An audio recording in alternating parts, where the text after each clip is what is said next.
Hi, and welcome to another episode of Twilight Chapters. Today we are reading one of my absolute favorites. It's called The Two Princesses of Bamarre by Gail Carson Levine. If you remember, a couple months ago we read Ella Enchanted, also by her, and she's just amazing. So I hope you like it. The Two Princesses of Bamarre by Gail Carson Levine. Chapter 1. Out of a land laid waste to a land untamed, monster-ridden, the lad led a ruined ragtag band. In his arms tenderly he carried Bruce, the child king, first ruler of Bamarre. So begins Drualt, the epic poem of Bamarre's greatest hero, our kingdom's ideal.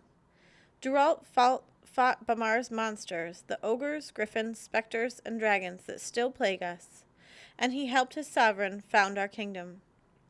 Today, Bamarre needed a hero more than ever. The monsters were slaughtering hundreds of Bamarrians every year, and the Grey Death carried away even more. I was no hero. The dearest wishes of my heart were for safety and tranquility. The world was a perilous place, wrong for the likes of me. Once, when I was 4 years old and playing in the castle courtyard, a shadow passed over me. I shrieked, certain it was a griffin or a dragon. My sister Meryl ran to me and held me, her arms barely long enough to go around me. "It's gone, Addie," she whispered. "It's far away now." And then she crooned a stanza from Drualt. Step follows step. Hope follows courage. Set your face toward danger. Set your heart on victory. I quieted, soothed by Meryl's voice and her warm breath on my ear.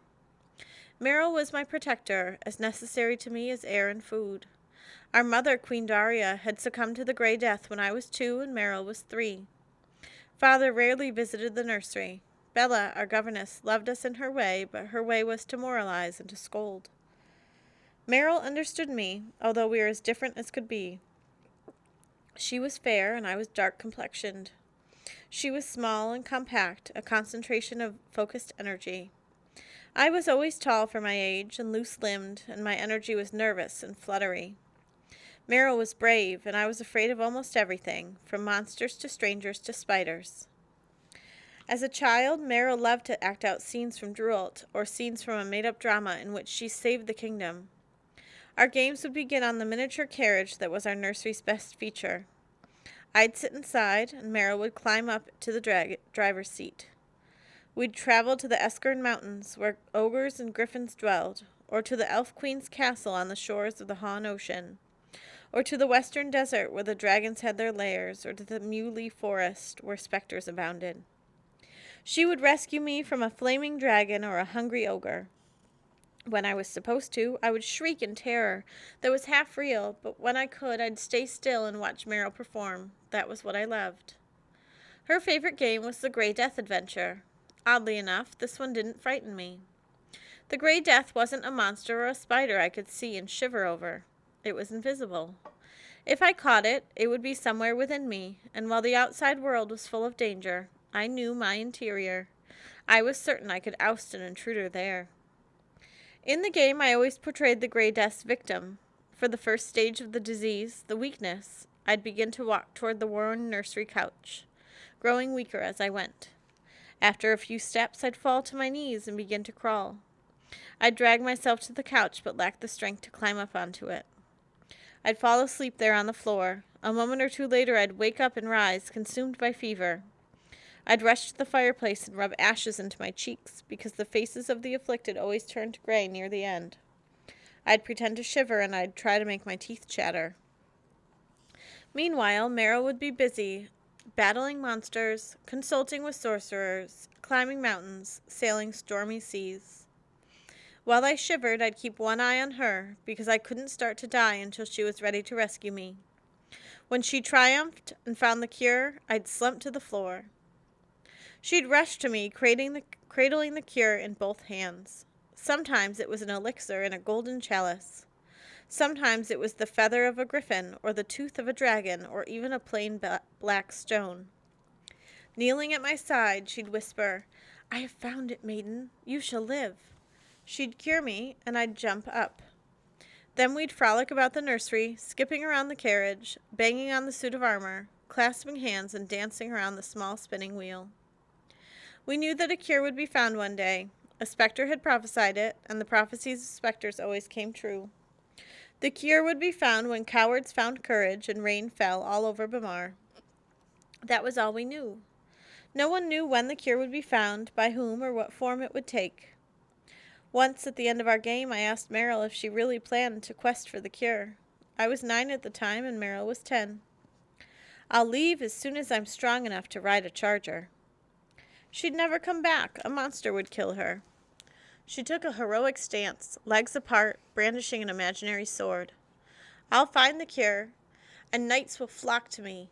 We'll destroy the monsters and save Bamarre. Then I'll return home." She wouldn't. She'd be dead, but I knew better than to say so. Instead, I asked, "What will I do while you're away?" She lowered her pretend sword and smiled. "Why, you'll be the wife of a handsome prince and mother of a little princess who is learning to embroider as beautifully as you do." I didn't smile back. "What if the prince hasn't come yet, or he didn't like me and left? Then you'll come with me." "No, I won't. I'd be too afraid. You know I would." She sighed, exasperated. "Oh, Addie, suppose I say that I won't go anywhere until you are wed and happy. Does that suit you?" "Promise?" She dropped to one knee. "I swear that I shall remain at Bamarre Castle until the Princess Adelina is wed to her true love. May my sword turn against me if I break this pledge." "Thank you." I collapsed on the nursery floor, feeling vast relief. Marriage was years and years away. She threw herself down next to me. We lay quietly for a moment, looking up at the wooden ceiling. "If I ever really caught the Grey Death," I said, "even if you hadn't found the cure yet, I wouldn't die." Meryl rolled over. "Why not?"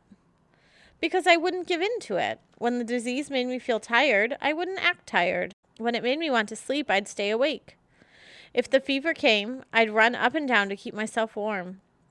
By refusing to do the Grey Death's bidding, I'd chase the illness away." Meryl leaped up. "I'd do something hard, climb a mountain, catch an ogre." I rose and sat on our couch. "I don't know why they die." She sat too. "I don't know why anybody dies, except when they're burned to a crisp by a dragon or skewered by a valiant knight." She thought for a moment and then shrugged. "I will find the cure, you know." I nodded. "But if I become ill before then, I won't fall prey to death." That's it for the first chapter of The Two Princesses of Bamarre by Gail Carson Levine. If you enjoyed it and want to read more, come check it out at the library. Have a great day.